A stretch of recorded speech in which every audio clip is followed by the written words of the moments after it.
Buenos días, mi nombre es Jonathan Saúl y en esta oportunidad les vengo a presentar una línea del tiempo de los presidentes de Venezuela desde 1830 hasta 1899 y todos los hechos que resaltan durante cada una de las presidencias. El primer gobierno se desarrolló por José Antonio Páez desde 1830 a 1835. Este se preocupó por la organización de la economía nacional, la hacienda y por la planificación del país.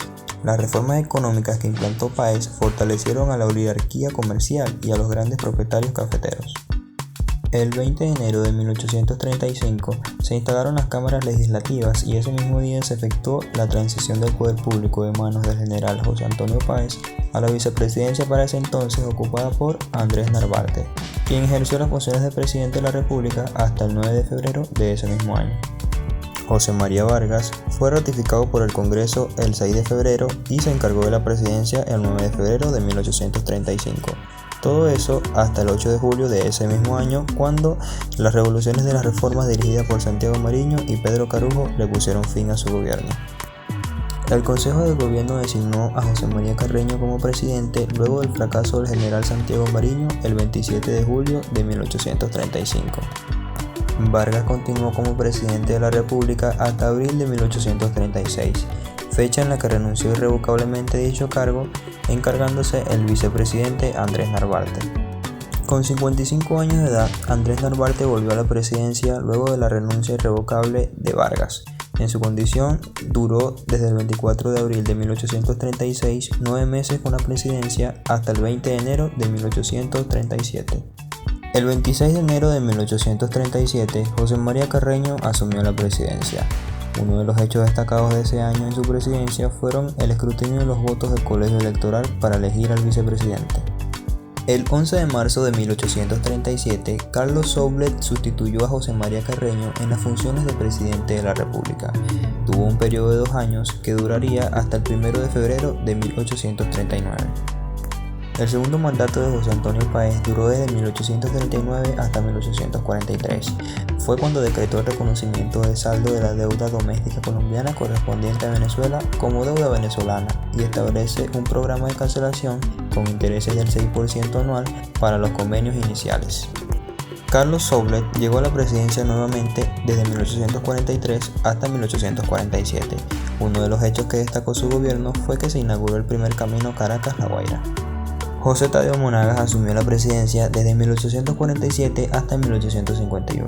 Una vez en el poder, reformó todas las instituciones venezolanas, desarrollando una especie de revolución que cambiaría el esquema procolonial establecido por los conservadores. José Gregorio Monagas asumió la presidencia desde 1851 hasta 1855. Durante su presidencia, Monagas proclamó Venezuela para ser una nación libre de la esclavitud, un decreto que firmó el 24 de marzo de 1854. El segundo mandato de José Tadeo Monagas duraría 3 años y durante este periodo reformó la Constitución en el año 1857.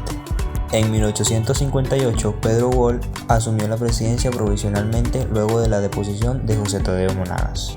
Julián Castro fue elegido como sucesor de Pedro Wohl luego de la renuncia de Monagas el 15 de marzo de 1858. Pedro Wohl estuvo encargado de la presidencia nuevamente en 1859. En ese mismo año, Manuel Felipe Tovar se convertiría en el primer presidente electo por los venezolanos, ya que entonces el Congreso designaba al presidente. Debido a la renuncia del presidente Manuel Felipe Tovar, el 20 de mayo de 1861, Wohl se hizo cargo por tercera vez de la presidencia.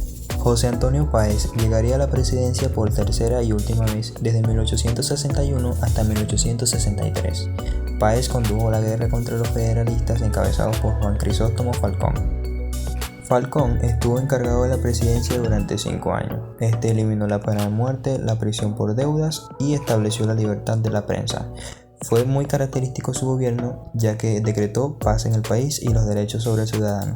Manuel Bruzual se encargó interinamente de la presidencia de la República el 25 de abril de 1868 hasta el 19 de junio de ese mismo año. Guillermo Tell Villegas fue nombrado presidente interino entre 1868 y 1869, supliendo al presidente Bruzual.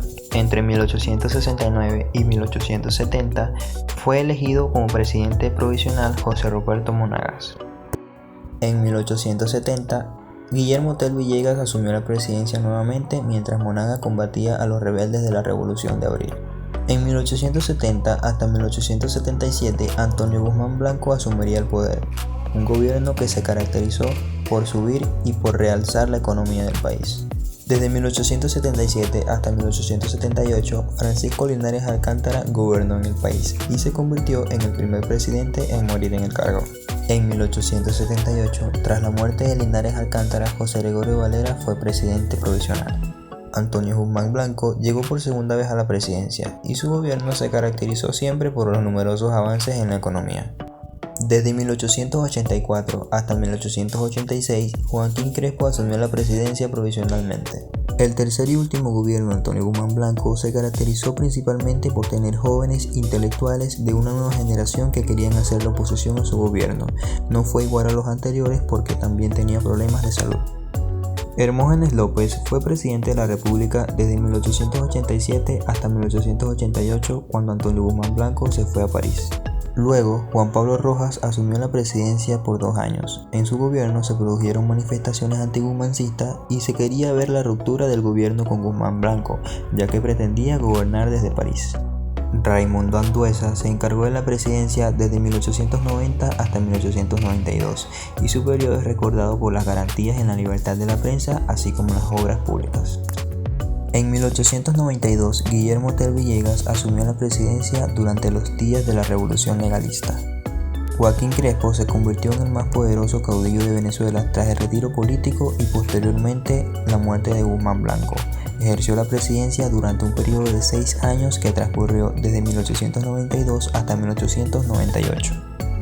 Finalmente, desde 1898 hasta 1899, Ignacio Andrade se convirtió en el presidente de la República. Los aspectos característicos de su gobierno fueron la creación del Ministerio de Agricultura y lograr el desarrollo de los recursos del campo. Uno de los datos importantes de la línea del tiempo hubieron 36 presidencias, 22 presidentes distintos y ocurrió en un periodo de 69 a 70 años. Esta fue toda mi línea del tiempo de los presidentes de Venezuela. Muchas gracias por su atención.